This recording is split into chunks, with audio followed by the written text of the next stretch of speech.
दरभंगा बापू की कर्मभूमि भितिहरवा पश्चिमी चंपारण से शुरू हुई कांग्रेस का पलायन रोको, नौकरी दो पदयात्रा बिहार के विभिन्न जिलों से होते हुए 9वें दिन दरभंगा पहुंचा। सैकड़ों की संख्या में कांग्रेस कार्यकर्ता एनएसयूआई के राष्ट्रीय प्रभारी कन्हैया कुमार के नेतृत्व में न्यू खाजासराय कैंप से ध्वज वंदन के साथ यात्रा की शुरुआत की।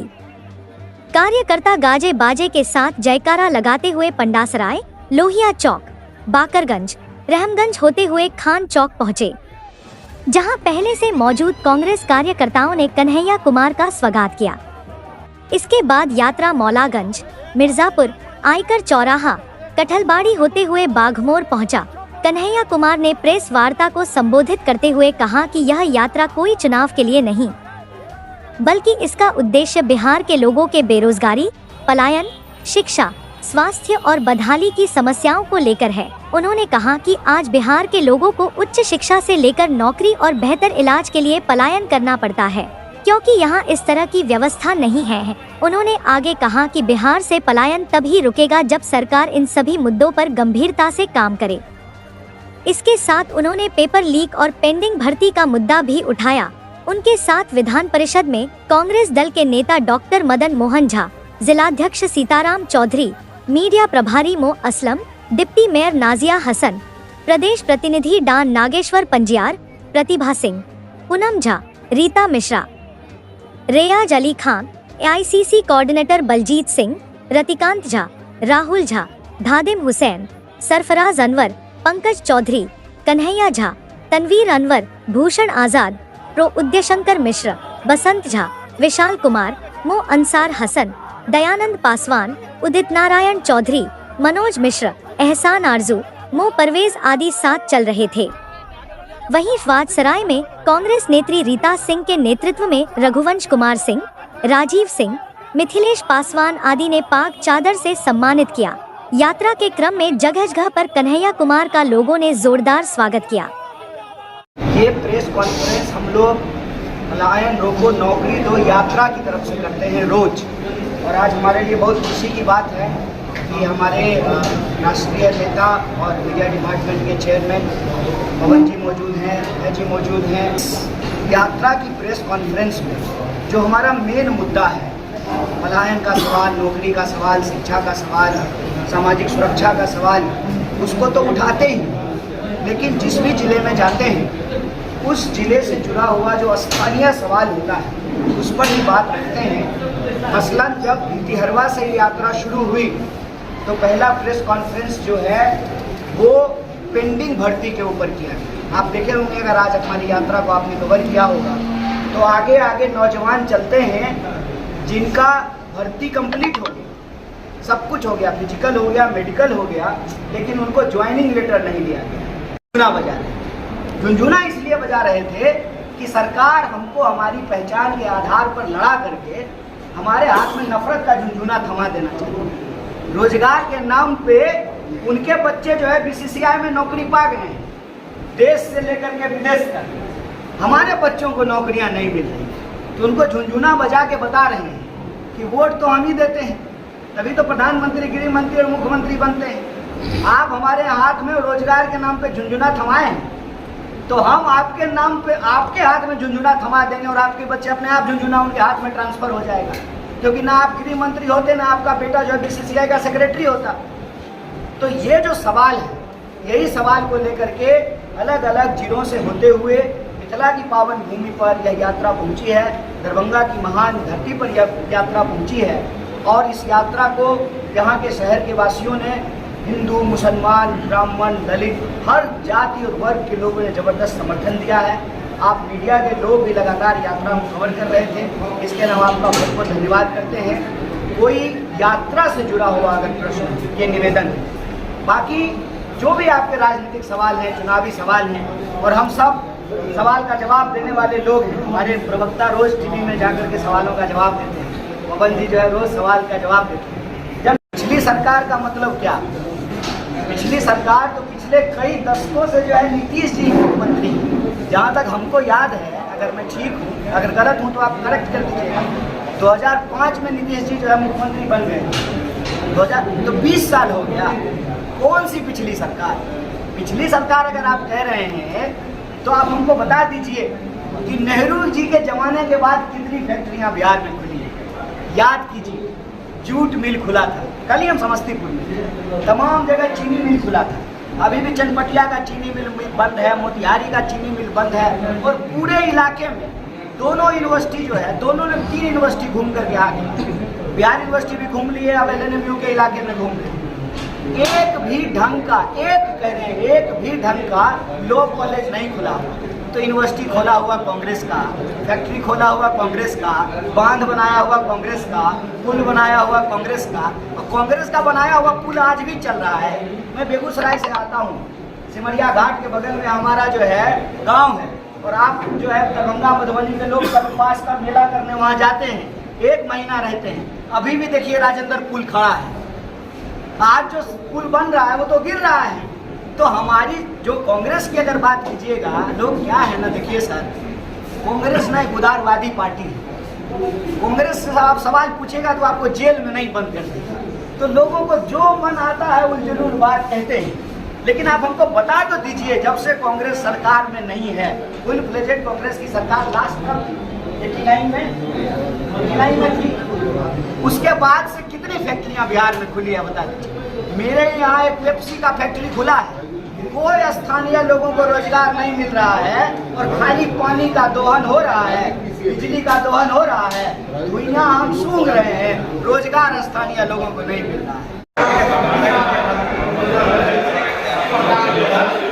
जब तक आपके कोठी में अनाज नहीं होगा, जब तक आपके घरों में किताब नहीं होगा, जब तक परिवार के लोगों के बीच में आपसी मेल और सम्मान नहीं होगा, देश तरक्की नहीं कर सकता है। इसीलिए साजिशन बिहार को लड़ाया जा रहा है।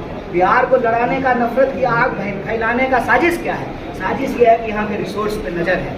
ये मत कहिए कि बिहार के पास अपना कुछ नहीं है, बिहार के पास अपना सब कुछ है, और सबसे बड़ी चीज़ है ह्यूमन रिसोर्स। मानव शक्ति से ज़्यादा बड़ा ताकत क्या हो सकता है? मानव शक्ति एक, खाने के लिए जो है फूड, सारा फूड पार्क खोलने का तैयारी हो रहा है, और जल जो है वो पेट्रोलियम से भी ज़्यादा कीमती होने जा रहा है। बिहार को सिर्फ और सिर्फ एक नीति निर्धारण की जरूरत है, जिसके लिए पॉलिटिकल विल की जरूरत है। और पॉलिटिकल विल आएगा कैसे? तो जो बिहार का प्रभावित युवा वर्ग है वो निराशा को छोड़ करके संघर्ष को अपनाए, इस यात्रा से जुड़े, हम ये लड़ाई जरूर। जिस वजह से पलायन होता है उस वजह को रोकेंगे, पलायन रुक जाएगा। पलायन क्यों होता है? पलायन लोग पढ़ने के लिए बाहर जाते हैं, इलाज कराने के लिए बाहर जाते हैं, कानून व्यवस्था की हालत खराब है तो सामाजिक सुरक्षा के लिए बाहर जाते हैं। तीनों चीज आप सुनिश्चित कर दीजिए, पलायन रुक जाएगा। आप अगर यहाँ शिक्षा की व्यवस्था बेहतर कर देंगे तो यहाँ का विद्यार्थी क्यों बाहर जाएगा? फिर पंजाब का विद्यार्थी यहाँ पढ़ने के लिए आएगा। यहाँ के अस्पताल बेहतर कर दीजिए तो यहाँ का लोग दिल्ली क्यों इलाज कराने जाएगा? दिल्ली के लोग यहाँ इलाज कराने के लिए आएंगे। जिस वजह से पलायन होता है उस वजह को समाप्त कर दीजिए, पलायन रुक जाएगा। और सिंपल एक जवाब देते हैं, जब पैसा फ्री में तो नहीं पढ़ाता है ना जी, इंजीनियरिंग करने के लिए पूरा देश में जाते हैं तो अपने माँ बाप के पैसा से पढ़ते हैं। तो जब इंजीनियरिंग ही पढ़ना है तो मुजफ्फरपुर में क्यों नहीं पढ़ सकते हैं, दरभंगा में क्यों नहीं, मधुबनी में क्यों नहीं, समस्तीपुर में क्यों नहीं? यही इंजीनियरिंग का पढ़ाई करेंगे और यहीं कॉल सेंटर खुलेगा, और अमेरिका की नौकरी से तो यहाँ से भी बैठ करके किया जा सकता है। गुड़गांव और बेंगलोर में ही बैठ के करने की क्या जरूरत है? आप 24 घंटा बिजली की व्यवस्था कर दीजिए, आप 24 घंटा इंटरनेट की व्यवस्था कर दीजिए, तो वहाँ जैसे घर से निकल करके लोग जाता है कैब में बैठ करके, नौकरी करके घर आता है, यहाँ भी कैब में बैठ के जाएगा, नौकरी करके घर आएगा। सवाल यह है कि जब ऑफिस से निकलेगा रास्ता में बंदूक सटा करके कोई बटुआ लूट लेगा, जब सुरक्षा नहीं मिलेगी, जब समय पे बिजली नहीं मिलेगी, जब कंप्यूटर बंद हो जाएगा, इंजीनियरिंग कॉलेज में पढ़ाई नहीं होगी, तो स्वाभाविक रूप से लोगों को बाहर जाना पड़ेगा। तो जो पलायन का कारण है उस कारण को समाप्त कर दीजिए, पलायन रुक जाएगा। नहीं होता तो पलायन रोकने की बात नहीं करनी पड़ती। ये पलायन की सरकार। प्रश्न ये है कि कल हमारे जो नौजवान यात्रा में चल रहे हैं, क्योंकि ये यात्रा नौजवानों और विद्यार्थियों की यात्रा है, ये किसी एक व्यक्ति की यात्रा नहीं है, और ये नौजवान इसलिए यात्रा कर रहे हैं कि कल को बिहार में जब राजनीति का विमर्श हो तो उसके केंद्र में नौकरी का सवाल हो, पलायन का सवाल हो, राजनीति के विमर्श के केंद्र में ये हो।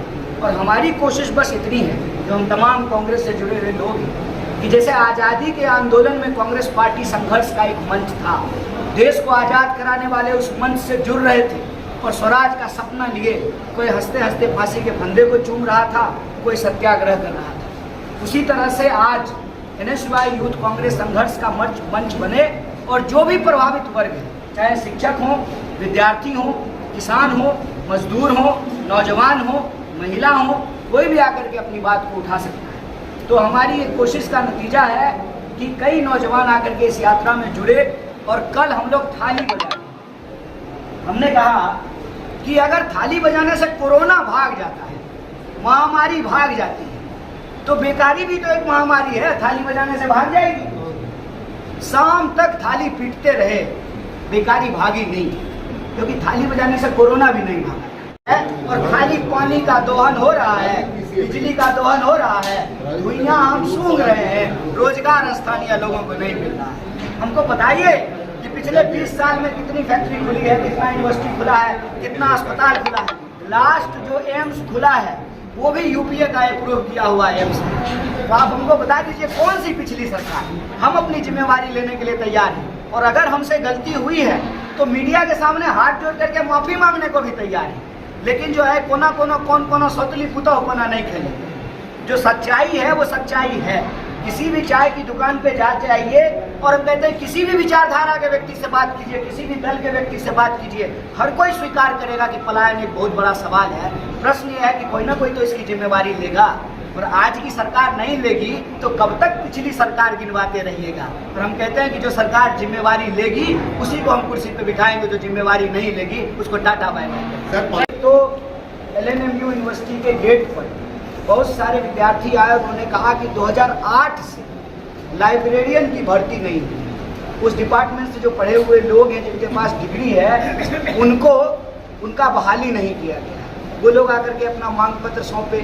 साथ ही साथ जो विद्यार्थी खेलते हैं और खेल कोटे से जो है उनको नौकरी मिलती है, एडमिशन मिलता है, उनका जो कोटा है उसको समाप्त कर दिया। तीसरा, दिव्यांग लोग आकर के हमारी यात्रा में चले और उन्होंने कहा कि डोमिसाइल नीति लागू नहीं होने के चलते जो बिहार के दिव्यांग हैं उनको नौकरियां नहीं मिल रही। चौथा सवाल, जब हम पोलो ग्राउंड के पास से गुजर रहे थे तो विद्यार्थियों ने आकर के बताया कि पोलो ग्राउंड में आए दिन अलग अलग तरह के कार्यक्रम होते हैं और वहाँ पर जो बहाली में सेना बहाली की तैयारी करने वाले जो विद्यार्थी हैं, उनको जो जवान हैं, उनको तैयारी करने में तकलीफ होती है क्योंकि ग्राउंड खराब हो जाता है, तो सुबह पे जो है वो दौड़ नहीं पाते हैं। और ये जिला मुख्यालय है, यहाँ खेल के मैदान की ये हालत है, तो ब्लॉक पे जो है, प्रखंड पे जो है खेल की हालत क्या होगी इसका अंदाजा आप लगा सकते हैं।